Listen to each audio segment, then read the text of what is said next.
to them. You're going to tell them, this is for pre-employment. This is how we're going to do it. This is what's called a chain of custody, okay? So when you guys do this, I want you to take it very seriously, because this, done the wrong way, could actually hurt someone's chances for employment. Chain of custody means this doesn't leave your site once you start, and that the donor stays until this is sent off or until we're finished.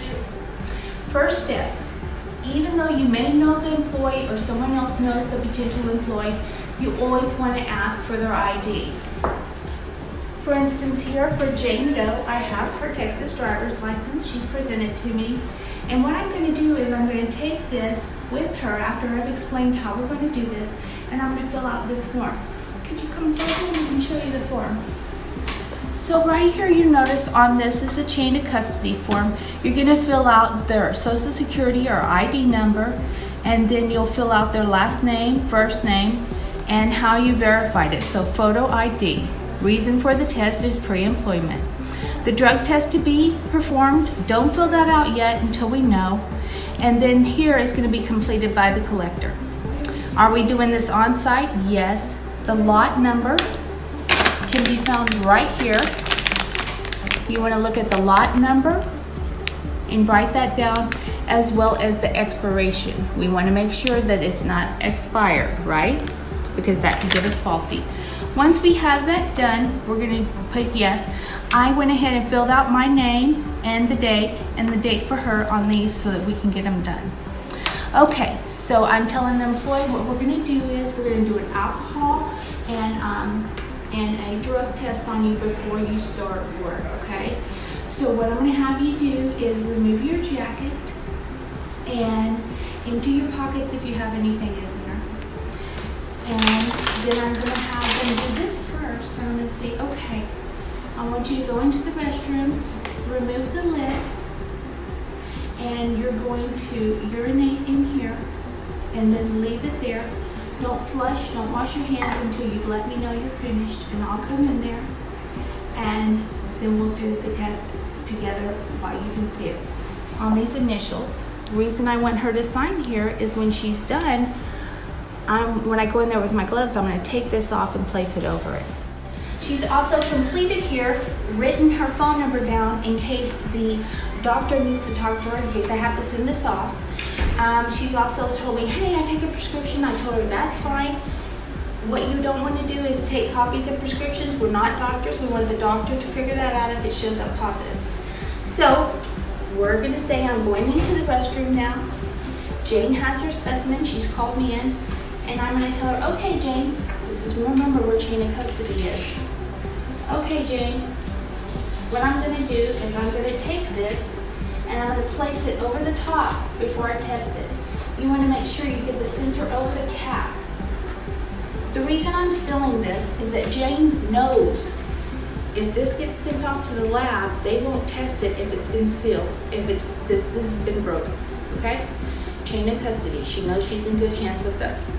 Okay, so of course I have gloves on, and what you're going to do then is you're going to look at the temperature. Now, if you notice on this paper, it's going to ask you what the temperature is. The temperature has to be at a correct temperature. We write it down right here, and then I want to peel this off. When I peel this off, as you can see right now, it doesn't have any lines, but down here it tells us. The C means control. That means, hey, is this test working right? A line on any of these means negative, okay? I photocopy this, put it in their chart, and she's free to go. And this doesn't have to be sent to me. If there is a line that is light, it is still a line. A line is line. If there's not a line, then it means we need to see if there's something in her urine that maybe the doctor needs to see. So we'll say there's a line. So Jane, what I'm going to do is I'm going to send this off to the doctor, and then you're going to come over here. Whatever it showed no line in, you want to check that off. If you check all of these off, it's going to take longer to get back, and we've already tested it. So let's say that it's showing for opiates. I check off opiates. This is where the chain of custody comes into place. So, I'm going to tell her, okay, Jane, so I'm sealing it off. So do this in front of her because this is important to her. Jane's worried about this and how it may follow her. So I put this in here, okay, in front of Jane, and then I'm going to take the paper, and it says on the bottom, one for laboratory, one is a collector's copy, one is employer copy, okay? So you want to pull those off, and I always want to put it, to conserve HIPAA, fold it where you don't see anyone's name, right? So I'm folding it this way. I put it in the front where it says place paperwork. I like to also pull off the bottom sticker so that after I put it in, she knows that nobody's changing her paperwork, okay? So I have my sticker out, put my papers in.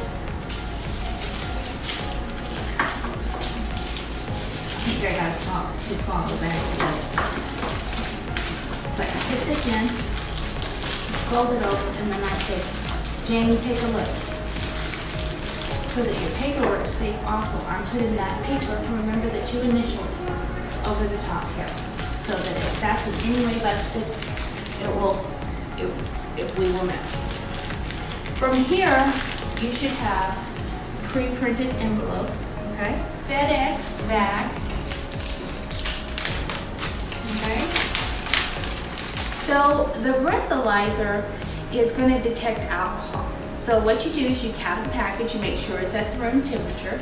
You're going to take it out. As you can see here, there's some arrows. The arrows, that's going to be the mouthpiece, okay? There's some crystals also. What you want to do is you don't want to move anything, but you want to kind of hear a little break in the middle when you open it, and that means it's ready. You're going to have the employee take a deep breath and blow into this for 12 seconds. Failure to blow hard and blow for 12 seconds could cause invalid results. So they're going to take a deep breath, blow into it.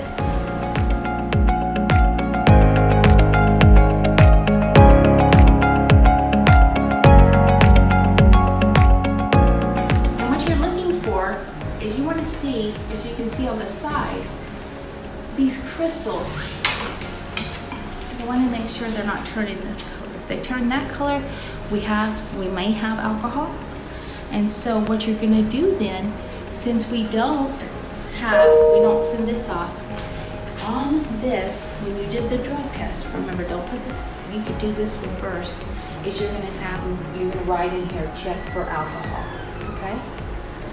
And there's not a space for it, so don't get mixed up, but just write check for alcohol. Otherwise, this is good to go, okay? And you're done with the drug test for alcohol, and it's good to go.